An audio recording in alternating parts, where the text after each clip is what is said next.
So, have you ever started a new job and just felt completely lost? You're sitting there thinking, how can I possibly add any value here? Well, you're not alone. We're about to walk through a super clear framework to help you make a real impact right from day one, even if you are the youngest person in the room. Let's dive in. Here's the game plan. First, we'll talk about what I call the newness dilemma.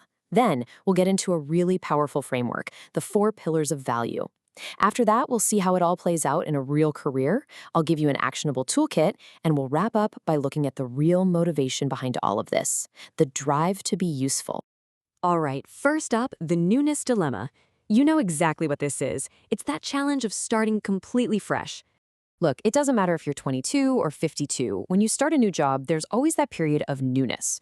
You're figuring out the company culture, all the unwritten rules, meeting a ton of new people. And that adjustment can take months, sometimes even a full year. So it all comes down to this one big question. How do you actually add value when you feel like you know absolutely nothing?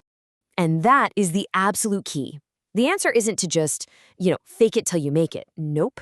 It's about getting a real, fundamental understanding of what value actually means in a professional setting. And that's exactly what we're going to break down right now. So that brings us to section 2, the 4 pillars of value. This is a simple, but trust me, incredibly effective framework that shows you exactly how you can contribute from the get-go. Okay, so value at work really boils down to these 4 things: subject matter expertise, executional rigor, your attitude, and relationships. And this is so important, when you're new, nobody expects you to have all 4. They really only expect you to bring 2 things to the table: great executional rigor and a fantastic attitude. Let's dig into why. So let's quickly define these. Subject matter expertise, that's just deep knowledge about your industry. Executional rigor is all about getting stuff done methodically, accurately, without mistakes. Attitude, well, that's the energy you bring every day, especially when things get hard. And finally, relationships. That's the connections you build that help you get things done. Pretty simple, right? Okay, theory is great, but let's see how this framework actually plays out in the real world. That brings us to section 3, a career in 3 parts. We're going to follow a journey across 3 totally different industries. First stop, a super high-pressure role right out of college, an investment banking analyst on Wall Street. Now, this is so telling. Look at this. Subject matter expertise? A 1 out of 10. You think you know finance, but you learn very quickly that you don't. Executional rigor? Also super low, a 2. So where did the value come from? It came from attitude, a 9, and relationships, a 7. The entire game was about being coachable and building a solid network with the other analysts. And this really gets to the heart of that first job. It was humbling. It teaches you that the standard for doing good work, right down to the period at the end of a footnote, is just incredibly high. It sets this amazing baseline for what good work truly looks like.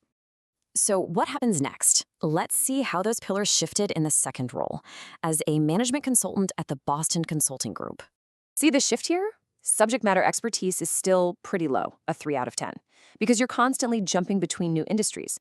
But executional rigor? Wow, that shot up to an 8 out of 10. All that training from banking really paid off. Attitude is still consistently high at a 9, but relationships? Well, you have to start rebuilding those from a 6.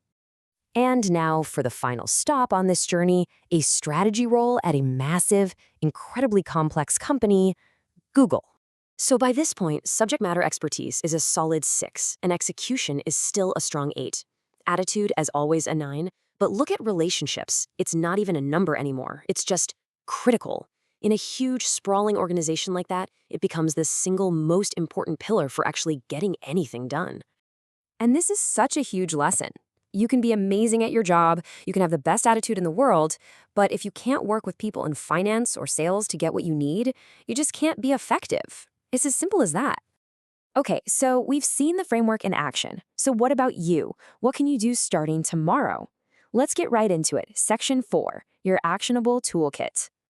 All right, the first and most important tool is the one thing you have 100% control over from the second you walk in the door, your attitude. That should be your constant. Honestly, you would be shocked at how many people have a bad attitude at work. A positive, can-do, coachable energy will make you stand out almost immediately. This leads to a really powerful idea: push versus pull. Most managers are used to having to pull work from their team. It's exhausting for them. But when you push, when you anticipate what they need, suggest the next steps, and proactively get things done, you make your manager's life so much easier. You become energizing, not exhausting. And trust me, they will absolutely notice that difference. So, to wrap up your toolkit, first, take ownership. Genuinely care about how your work turns out. Second, ask questions. Seriously, don't be afraid to look dumb. It is the fastest way to learn. And third, play the new guy card. You have a 6-month window where you can ask anyone for anything. Use it. Ask people for coffee, for help, for explanations. It's your one-time pass to learn from absolutely everyone.